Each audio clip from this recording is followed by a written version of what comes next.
There's a moment in life, a moment so quiet you almost miss it, when your soul whispers, leave. Not because you're angry, not because you're vengeful, but because something inside you has died, and staying would mean burying the rest of you with it. Nietzsche called it a necessary betrayal, not of others, but of your own illusions. He believed that walking away wasn't cowardice.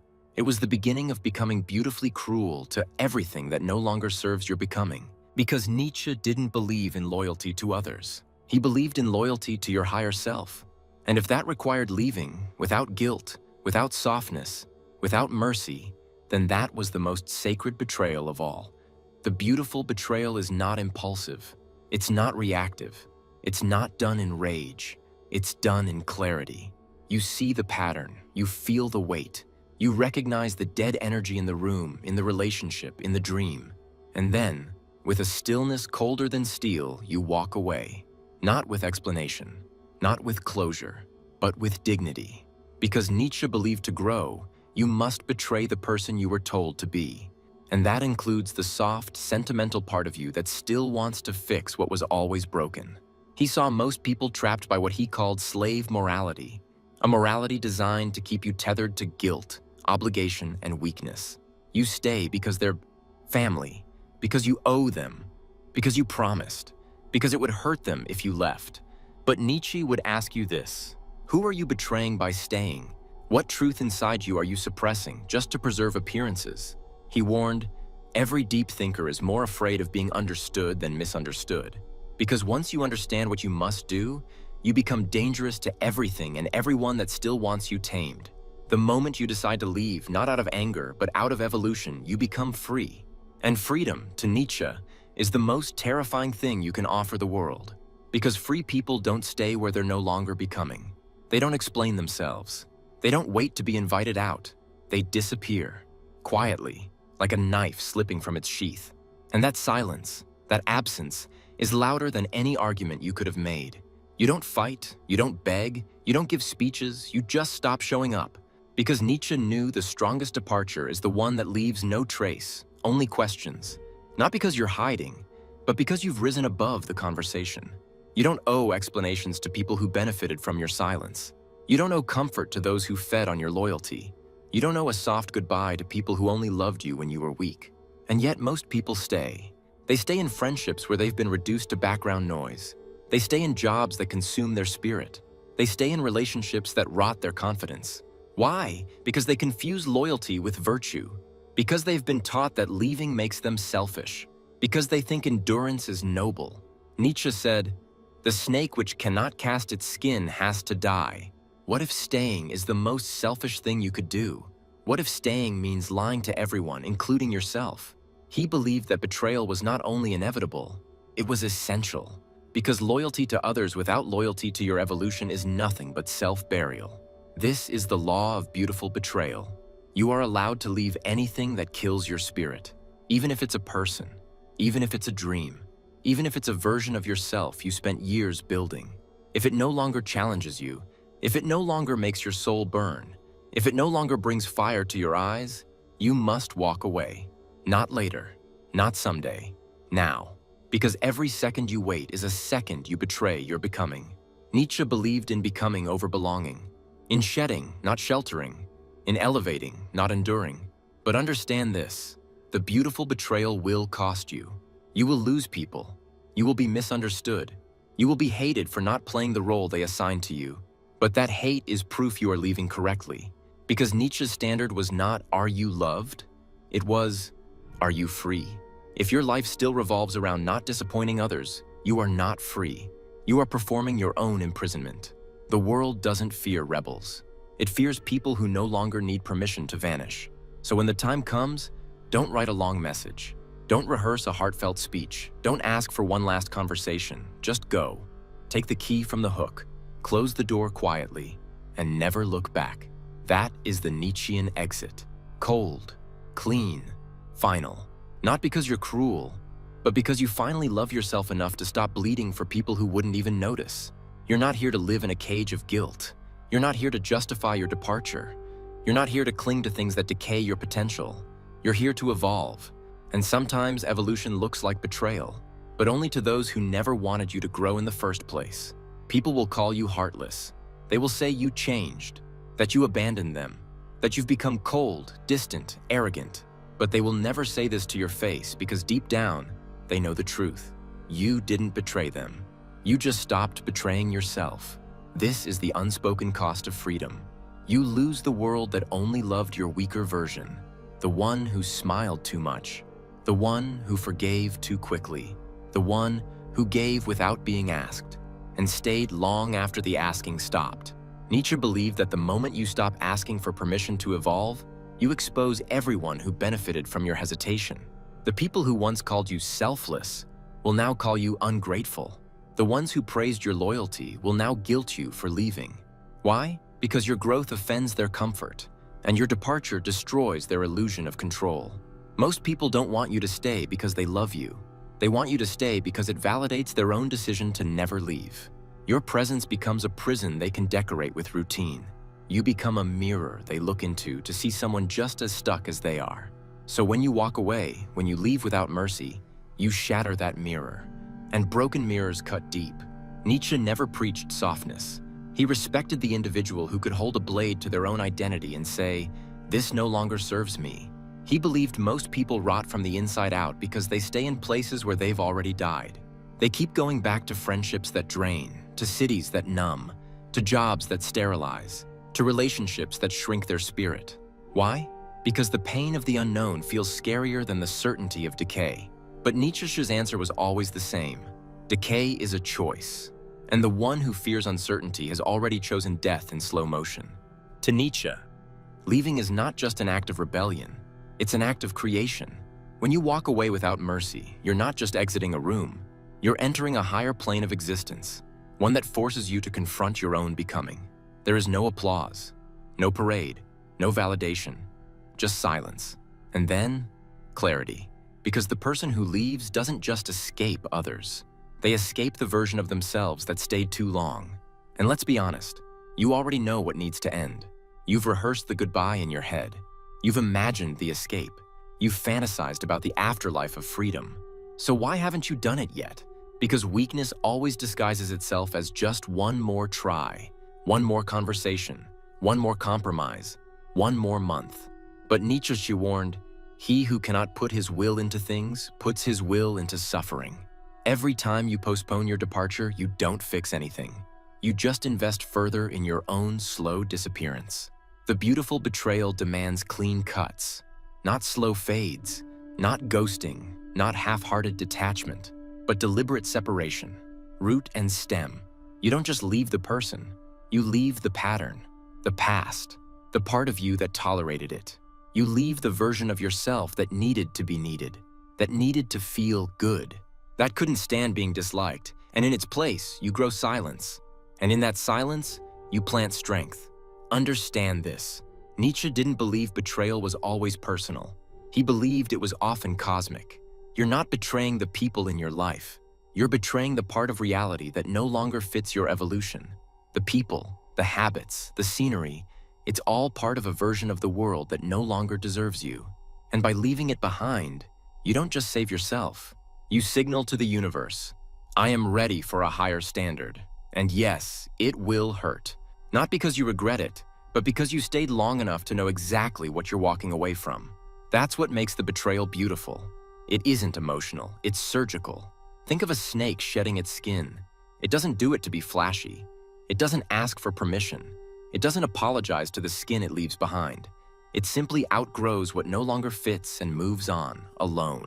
That's you now, but instead of skin, you shed identities, you shed scripts, you shed ghosts that still whisper to you in the language of guilt and nostalgia, and you leave all of it without mercy. Because real mercy is not staying where you don't belong. It's not giving people more chances to hurt you. It's not lowering your standards to avoid being called too much. Real mercy is becoming so utterly yourself that it liberates everyone around you to rise to your level or get out of the way. There's a phrase Nietzsche would use often. Become hard. Not cruel, not closed, hard. Unbending in your loyalty to truth. Immovable in your clarity. Immune to guilt-drenched manipulation. When you've become hard enough, you don't leave in anger. You leave in silence, and that silence echoes louder than any scream, because they'll feel it. The absence, the space where you used to bend, and they'll realize you're never coming back. The world will tempt you to soften, to second guess, to give in to the aching pull of memory. The way they laughed with you, the way they cried in your arms, the promises whispered during quieter times. And if you're not careful, nostalgia becomes a leash, disguised as love. Nietzsche would tell you, cut the leash, not with rage, with resolve, because the past doesn't care about your future. And love that demands your self-betrayal is not love. It's possession, a beautiful prison, a slow seduction into smallness. He saw sentimentality as the opiate of the weak, not because feelings are wrong, but because unexamined feelings can enslave. And if you're still holding on because they need you, because they didn't mean it, because they're trying, then you've forgotten the first law of becoming. No one gets to keep you small, not even the ones you once loved. But what about guilt? The ancient rusted chain around your neck. Guilt is the weapon of the stagnant, the currency of the dependent. And Nietzsche believed that guilt only survives when you still believe that other people's comfort is your responsibility. You are not here to manage everyone's feelings. You are not here to soothe the world. You are here to ignite your becoming, even if it burns the bridges you once swore you'd never cross again. They'll call you a traitor. Let them. They'll call you cold. Let them. They'll say, you've changed. And you will say, yes, I changed, on purpose. Because if you are still the same person to everyone you've outgrown, then you haven't changed at all. Nietzsche believed you should evolve so violently, your old life begins to feel like fiction, so alien, so incompatible, that you can no longer believe you were ever that small. This is the paradox of true growth. It makes you unrecognizable to the people who loved your former limitations. The same ones who praised your gentleness will now resent your power. The ones who felt safe in your silence will now fear your clarity. The ones who needed your guilt to control you will now feel powerless because your shame has dissolved. This is why Nietzsche respected solitude, because after the beautiful betrayal, you will find yourself alone. Not lonely, alone. Alone with your new standard. Alone with your higher demands. Alone with your truth so raw, so blazing, that no one can approach it without being scorched or transformed. And that's exactly where you belong. In the fire. Not cowering from it, not waiting for it to cool, but standing in it until only what is real remains. Most people try to grow while keeping all their attachments intact. They want evolution without exile, success without sacrifice, power without solitude. Nietzsche said, impossible. Because if you are not willing to be abandoned for your truth, you'll abandon your truth to avoid being alone. And that, he believed, was the ultimate betrayal. Not betrayal of others, but betrayal of the self that could have been. So leave. Leave like the tide. Leave like the knife. Leave like the new sun that refuses to apologize for rising. You owe no one your suffering. You owe no one your delay. You owe no one the version of you they're used to. All you owe is to the next version of yourself. The one who is watching you right now from the other side of fear, asking you quietly, will you come find me? Or will you keep feeding ghosts?